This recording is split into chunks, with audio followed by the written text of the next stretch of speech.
when, when there's Law and Order, I mean, my lifetime ambition is to be on Law and Order. Everyone else has. That Fran Lebowitz plays a judge on Law and Order. She's a writer, and I am a judgmental person. I believe that I could wear those clothes, and I could stand and say, Miss Kelly, if you're not going to get to a point, I'd like to see you. I'd like to see you present some evidence, or we're going to be out of here. Doesn't that sound funny? I've been making those kinds of judgmental statements to my 7 children for a long time, and I think I could do it professionally. But I've written to Dick Wolf and told him that I'll play anything, including a corpse, though not a corpse in a landfill. That's where I draw the line, is if seagulls are coming down around me and I have to stay still. The reason it's important to be able to read is that reading is the only thing that for sure sets you free. My best friend has multiple sclerosis. We've been best friends since the first day of high school. Her name's Janine Piscotti. Remember Janine Piscotti? We went to high school together. I can't tell any lies because one of my homegirls is in the audience here. And I spent the night at her house last night. And she has primary progressive MS, so she's growing more and more disabled with time. But if you love to read, you can never be a prisoner. What was his name? Terry Waits was a prisoner in Iran years and years ago when I was a girl.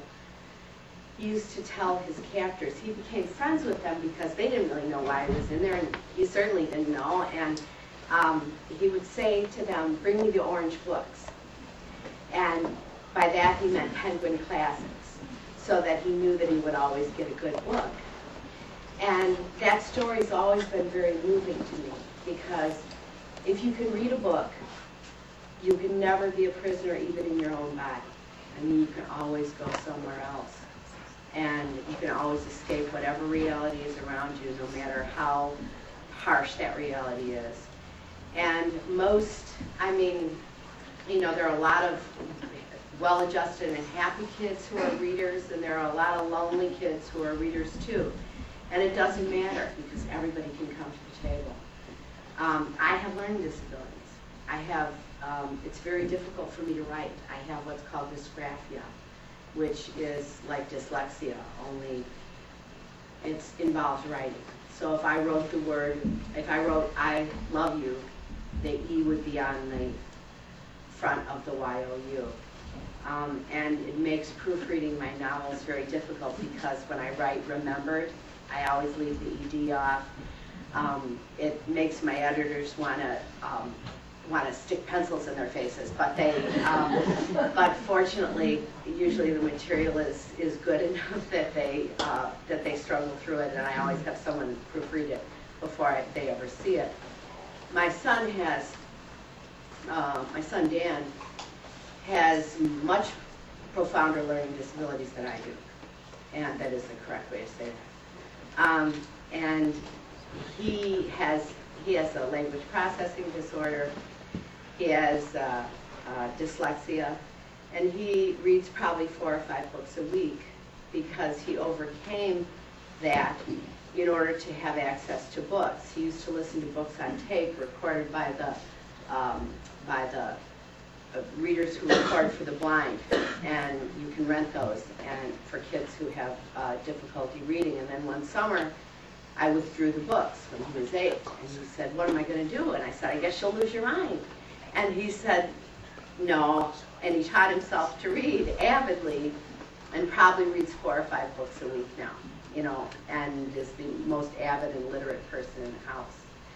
So, and also just one more thing.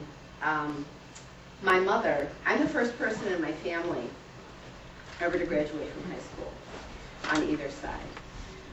My mother dropped out when she was a sophomore. She was the person who went the furthest in education in my family before me. People would just come over and look at me for that reason alone, because I had graduated high school and then gone on to college at Champaign. And but my mom was a fiercely literate person. She taught herself, she educated herself by reading our textbooks, from chemistry to French to American literature. She taught herself in that way. And she died when I was really young. I was only 18 when she died. I was a sophomore in college. And, or wait, no, I was a junior in college. And I remember being very little. I remember being her size because they were having a garage sale. She and the guy across the alley had a book club. They were just the only two people in it. And he was even less well-educated than my mother. He had only gone to high school through the 6th grade in Kentucky.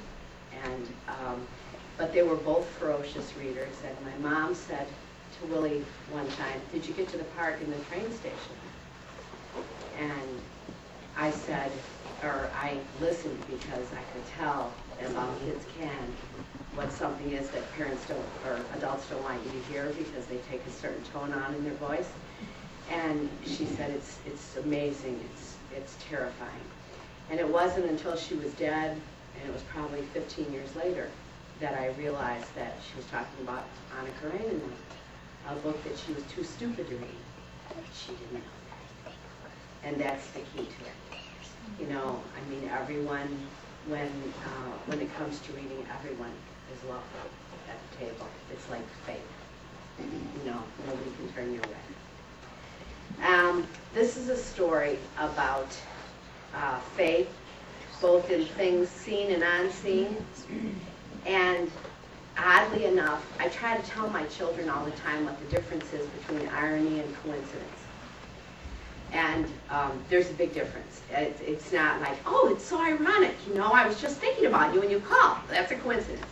And irony is when something happens that you don't expect. It's the exact opposite outcome of the events that are expected to happen. And so what happened with this book was both. The case on which this was based actually happened. It was a case of two friends who were in a very serious and fatal multiple fatality motor vehicle crash. And one girl was mistaken for the other because their trauma injuries were so severe. And there's a book now, Mistaken Identity, by the family of the girl who survived. And no, by the family of the girl who died, with the cooperation of the family of the girl who survived. And that came out at the same time as this, and I asked my publisher to send them copies of this because I thought that despite the pain that the family who believed their daughter was alive and then found out that she was not, went through, and the dysfunction that they went through, there was still a great deal of community support and mutual support and caring, and I felt that I wrote respectfully about those lives.